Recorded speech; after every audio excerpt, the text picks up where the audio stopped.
দেখেন, মাঠের এক কোনায় প্রকাণ্ড একটা গাছ দাঁড়িয়ে আছে। এই গাছটা যখন আমি দেখলাম তখন আমার কাছে মনে হলো এই গাছটা একটা গল্প, একটা শিক্ষা, একটা জীবন।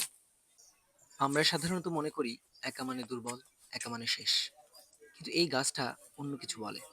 এটা এখানে দাঁড়িয়ে আছে বছরের পর বছর। ঝড় এসেছে, রোদ এসেছে, বৃষ্টি এসেছে, কিন্তু সে পড়েনি।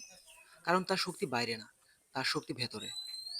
আমাদের জীবনেও এমন সময় আসে যখন বন্ধু থাকে না, সাপোর্ট থাকে না, কেউ বোঝে না, সবাই চলে যায়।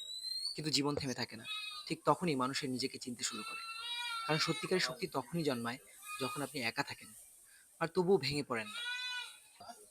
এই গাছটা আমাদের শেখায়, যদি শিকড় শক্ত থাকে তাহলে ঝড় আপনাকে উপড়ে ফেলতে পারবে না।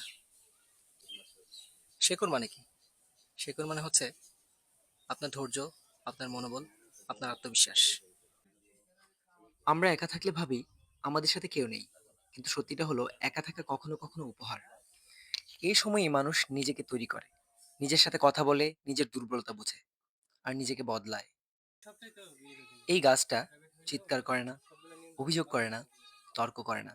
সে শুধু দাঁড়িয়ে থাকে, কারণ সে জানে বেঁচে থাকার সবচেয়ে বড় প্রমাণ হলো টিকে থাকা। আজ যদি আপনি নিজেকে এই গাছটার মতো মনে করেন, একা, অবহেলিত, ভাঙা, তাহলে মনে রাখবেন এই গাছটা একা হলেও শক্ত, আর আপনিও একা হয়েও শক্ত হতে পারেন। কারণ একা থাকা মানে শেষ না, একা থাকা মানে শুরু। তাই জীবনে যদি কখনো একা হয়ে যান তাহলে ভেঙে পড়বেন না। মনে রাখবেন, মাঠের মাঝখানে একটা একা গাছও প্রতিদিন ঝড়ের সাথে যুদ্ধ করে বেঁচে থাকে। আর হয়তো আপনিও পারবেন। দেখা হচ্ছে পরবর্তী ব্লগে। সে পর্যন্ত ভালো থাকবেন, সুস্থ থাকবেন। আল্লাহ হাফেজ।